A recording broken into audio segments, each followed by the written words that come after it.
Hi, everyone. It's KD, Samantha, and Genella. We're back here with another episode you don't want to miss on the Deeper Than Tech podcast, where we talk about how to grow your career in an industry that was not designed for us in mind. Get into it. So, they say it's not what you know, but who you know. Okay. And we agree that social currency is a key factor for getting a promotion or just getting through the workday. So, in today's episode, we are going to talk about creating relationships in the workplace. We'll be deep diving into this topic with Samantha and Genella. But before we do, are loving our podcast so far, we'd appreciate it if you would share it with a friend or a coworker. So show us some love on there. So I'm going to go into the first question. Why do y'all think relationships at the workplace matter? I'm well aware that relationships are the thing. I mean, I feel like that is how I even got into tech. Like, I was very, very loud and very like, hey, y'all, what's up? But I'm not going to lie, for some reason at work, and it may be because it's virtual, I'm not a big networker. I wish I could say that I was, but I typically stay in my bubble in my org, and we all just like get along and everything works well. And I know some people outside of my org, but I gotta be true, y'all. Like, I don't do a lot of reaching out. I should probably get better at it, and maybe y'all could give me some tips. But like, sometimes I just don't be feeling like it. I'm off. That is so real. Like, that is so honest and raw because I feel the same way. Like, when I was in the office pre-COVID, I'm hybrid now. I wasn't like a social butterfly, but I had people kind of like my favorites, the people that you like, that you cool with, that you work with, that you kind of check in, be like, hey girl, how's it going? I ain't seen you at the meeting and stuff like that. But now that I'm remote, I'm kind of more about the work. And really, the only time I really do socialize is I feel bad. It's kind of transactional where I kind of need something, and then I have, built friendships at the company that I work at now. And so the only time I really do social stuff is with the homies from work that I actually really built friendships with when we all started together. But other than that, it's just strictly like, hey girl, I need this file. Hey, can you give me an update for this? So it's very similar.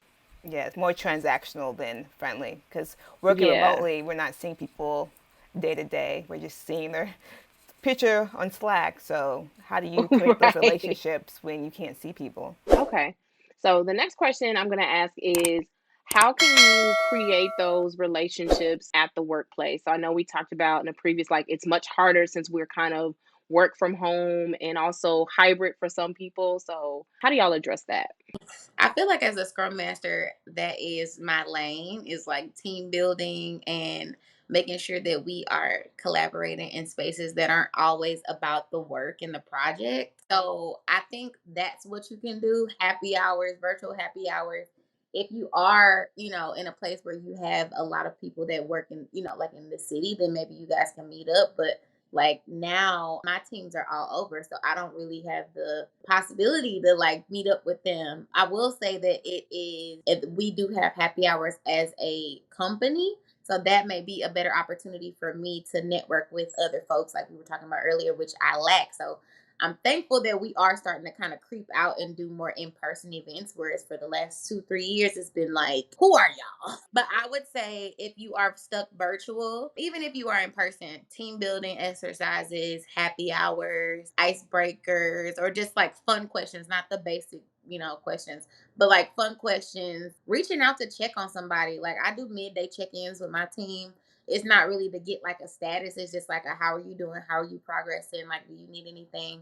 And I think that helps. That's awesome. Can you be my scrum master, please? Right. Because my Scrum Master is not like that at all. It's like, Oh, when can you really? Look, update I your need to task know. in Jira, please? Yeah. Can you update this, please? What's the What's the status? status? Is it going to be done or not?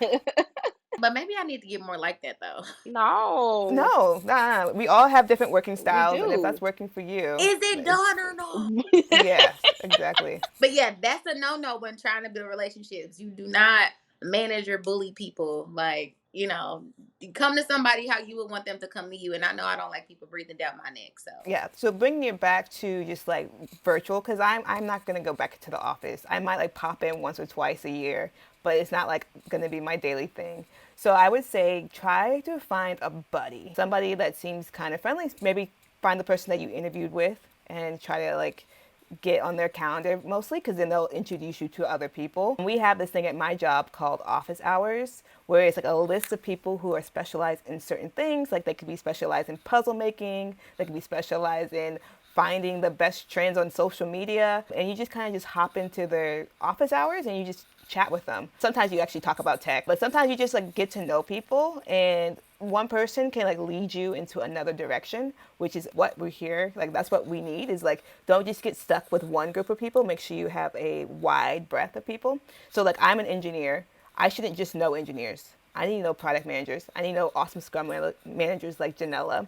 I need to know the designers. I need to know the people in the product. Like making sure that you have a lot of people in your network. I love that. That's such great advice. I would add to that. I agree with Janella and Samantha, both of y'all. I think that's amazing. And I also want to add that I think there's authentic ways to really connect with people without coming off as fake or feeling like you have to blow smoke. If they're, if there's somebody of a higher tier or if y'all are at the same level, I just feel like there's ways to authentically connect with people that's not fake. Like, I've noticed that you had this t-shirt, I saw this picture, I'm a mom too, or I'm a dog mom, or I know that you like this sports team, you always had this when we were in the office.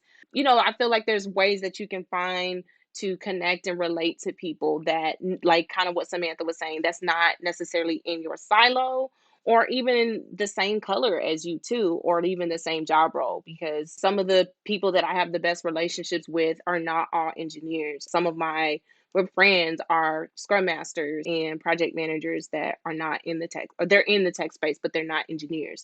So I definitely wholeheartedly agree with what you were saying. I think a lot of companies also have like employment. What do you call it? Where like it's like what is it called? Where you have a black group and then you have Oh, the like the Hispanic group. diversity groups, like the Yeah, there's like a term for EI, it. Yes. Say that one more time. EIGs. Yes, there's an EIG. So that's also another. She's thinking I'm about it. trying to figure out what it means. I forgot Hold Let's on, look let it me up. What is Google an it. IG. EIG? So it's important like to find your EIG that you have in your company. That's also a great way to break into. Great. Like, yes, That's what you said. I'm phenomenal. sorry to cut Yes. you off. But yes. We're gonna take a second. Employee impact groups. That's Okay. what I Okay. found. Okay. Yes. So like the different groups that you can relate on a specific level. Oh, that's awesome advice. So I guess the next one kind of flow into this. I guess the next question is, how do you know the right people to surround yourself with at the workplace? I know that's a tough one. How do you know? How do you know? I've been trial and error for me. I think for me it would be like, are they making my job easier? Like if I could hit you up quickly on Slack and they respond fast on Slack, that might be Yes. a good resource for me. Yeah. How attentive are they? How self starting are they? Do they sound happy? Like, or are they really short? The basics, Like, are they right? really short with their answers? Right. Do they not elaborate? Do they kind of just give you something and let you go into the wild and figure it out? I think I want to be around the helpers because I'm a helper. I mean, I like to be around the people that are like, you know what? I got it, because I'm a I got it type of person. So definitely the people that I feel like mimic what I do as far as being able to be of service. I love that, Janella. That's so good. I agree. Is that Who's somebody's phone? whose 1860 phone is that? Not mine. It sounds like the kind where you do like this. Yes. And It ain't me because both of my phones are on silent. So it sounds like it's jingling as it's on top of the phone. no, that was good. Danilo, that was really awesome. I think for me, I try to be a helper as well. So, like, if I'm asking someone for help and they're going out of their way to help me, I try to build a bridge immediately with that. So, let them know, like, hey, thank you so much. Is there any way that, because you went out of your way to help me, can I send an email to your manager or give you kudos? I try to do that, especially with people of color that I work with that have really, really helped me or they've been like a really good resource for me to get, information to do my job. And I also like I try to extend as well. So when they come to me, I try to pay it forward and make sure that like I know I could go to Katie for this. I know I can go to this person for this. and just kind of helping them out even more, like by saying, man, this person helped me get this request and get this access. I just want to put them on and say that they're doing a great job. I'll be one to quickly do stuff like that too. That's awesome. I need to request that more. Could you don't tell me, tell my manager. I will drop that in so quick. If I especially if I know like I went above and beyond what was asked of me. So sometimes I actually like write reviews for other people to send in for me, like because like people are lazy at the end of the day. If you can make their job easier, why not? I mean, of course, if they don't agree with it, they're not going to send it in. But like, I'll write something about myself that maybe we had like a great conversation, and I can help show them something. So I will actually send them the review so they can like put it in the system because reviews are great for everybody. I know it may be cheating, but we'll see. You gotta do what you gotta do. I don't see anything. I honestly like I don't, because I feel like if your performance matches that, you know what I'm saying, and they like if it matches that, I don't see there's any problem with that, because there's probably other people low key that don't talk about it that do that. So Yeah, I'm just I saying ain't it feel out bad, loud. girl. So I'm gonna jump into the next question. These were all y'all. This is really like y'all responses are so like I wish I could bust out like a little notebook and take little sticky notes and put them on my little computer, because some of the tips y'all be giving is like really really good. Watch playback when it drops. Yes. Yeah. Okay, so the next question is, how can you get yourself noticed by other coworkers? Jump in the DM. No, no, seriously. I would say that if you've got an opportunity to do a presentation, take it. If that is your goal to get seen, then I would say jump at a presentation opportunity. You can have a co op. You can put on a co op and you know something and you feel like the org or the teams should know more of it. Put it on the schedule and say, it's open for all. Come in. I've got a presentation to show. Maybe you want to show off how much you know about agile or how much you know. Maybe you figure something out and it's so easy for you and you want everybody else to know. So I would say just sharing the love and the knowledge of whatever you're doing. Yeah. At my job, we have that section where like we'll have like an all hands where the whole company comes together and they'll ask like individuals to like present and not just leadership. So like say like you're an intern and you want to present something, they'll like ask you, hey, do you mind presenting? Which I think is a really great opportunity. I think another thing is people like when people solve problems. So if there's like a long standing problem that somebody has and you fixed it, people are going to really enjoy you for that. So like try to find things that people don't have time to fix, but like really needed to be fixed. That's so good. That's so good. I love that. And then also, I would to piggyback off of both of y'all, I would say like if you're at a meeting, don't be afraid to step up or volunteer for something. I think that's also like showing that initiative and like being the leader. Even if it's just like putting together, a team event or something like that. It doesn't always have to be like, I guess you could say technical. I mean, the technical and the business side of that, getting yourself seen, but also just not being afraid to volunteer and be like, I would like to take the lead and take charge of that and just follow it all the way through. I mean, you'd be so surprised. I've seen some people on my team that have volunteered for putting together like an outing for our team, and we have a really big team. And that was a lot of people, but they coordinated all those details and that helped them get more projects. So just be like, wow, you really great. You coordinated that so well. Everything was so smooth. I didn't have to follow up or check in with you. So you'd be so surprised when you just kind of volunteer and just step up. I'm gonna go into the next question. If you ladies don't have anything else to add to that, these are all these responses. Like, I'm really liking this dialogue. Like, I'm making these small mental notes as we're kind of going through the questions. But what is the best way to build relationships outside of your team? This is one of my favorite. Ladies, go ahead. I feel like those co-ops, or those EIGs would probably be it. Putting on a co-op, going to a co-op, or attending any type of EIG event. Because I know when I go to those, when I pop in, it's like a whole nother world of the company, a whole other side. And I'm like, especially, like for instance, the like a Juneteenth, presentation. I had time to jump into that. And I mean, they was just woo, they was dropping, and I'm like, I forget that I'm first of all, the company that I'm at is huge. We're a Fortune 500 company, like it is humongous. I don't know anybody outside of my little org.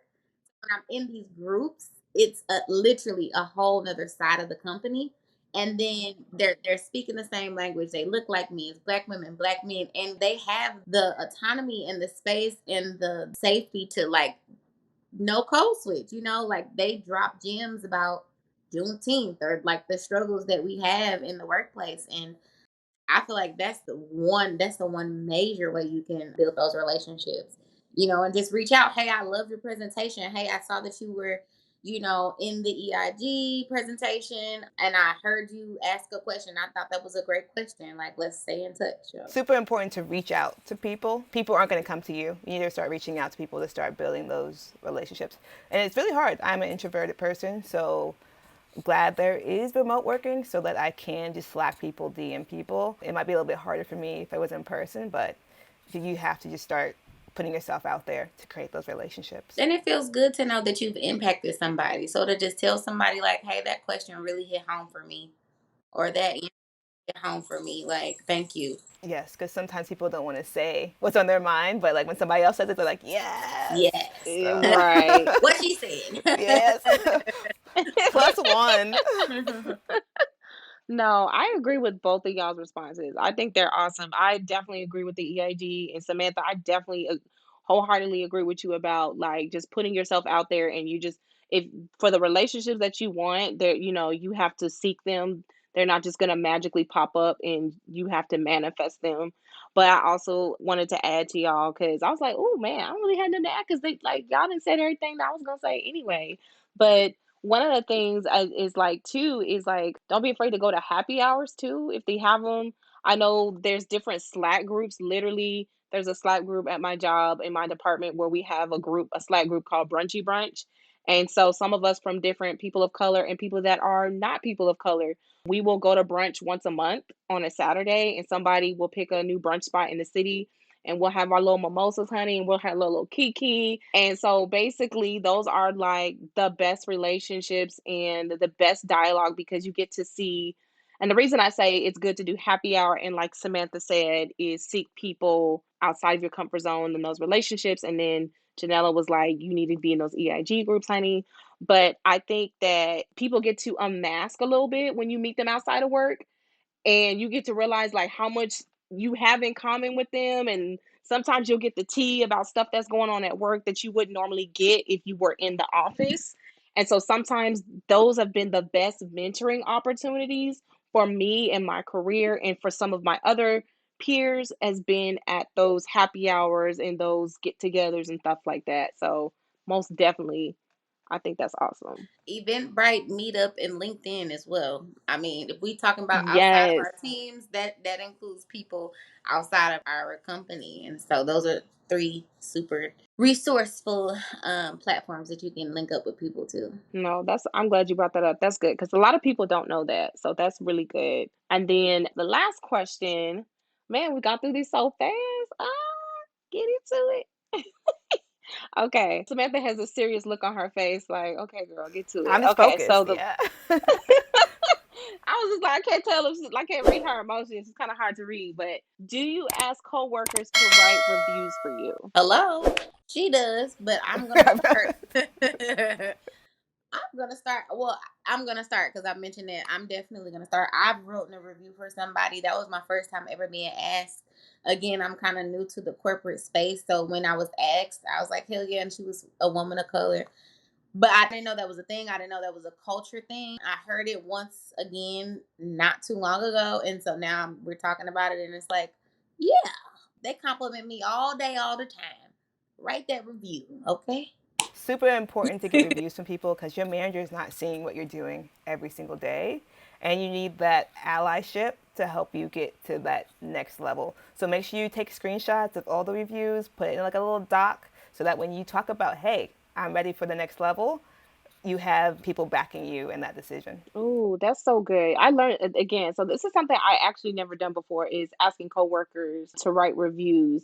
But I know at my company they have something called Pride Tributes, which is basically, the company is based off of like core values, honesty, integrity, loyalty. And basically when somebody goes above and beyond or you want to help someone, you can submit a Pride Tribute and that gets posted publicly on the Pride Tribute page, and it shows all of the pride tributes and it gets updated in real time. So every day you can see hundreds of pride tributes for people that they got. And then we have a weekly stand up in my department, and our scrum masters will do like kudos. A kudos board is on Miro, and basically, is it Miro or Mural? Child, I don't know, one of them tools. Thank you. And basically, it's a kudos where people will give like, hey, this person helped me with this, and I thought they did a phenomenal job. So I have used those opportunities and put those shout outs into like my review. So when I do my check ins and stuff, I have definitely used those. But now that I realize that this is kind of a thing to ask coworkers to write reviews for you, I definitely explore that. So Definitely do that. It's so helpful. It really is. oh my gosh, I feel like kind of like a punk. I was like, how do I not know this? Well, those were all of the questions that we had.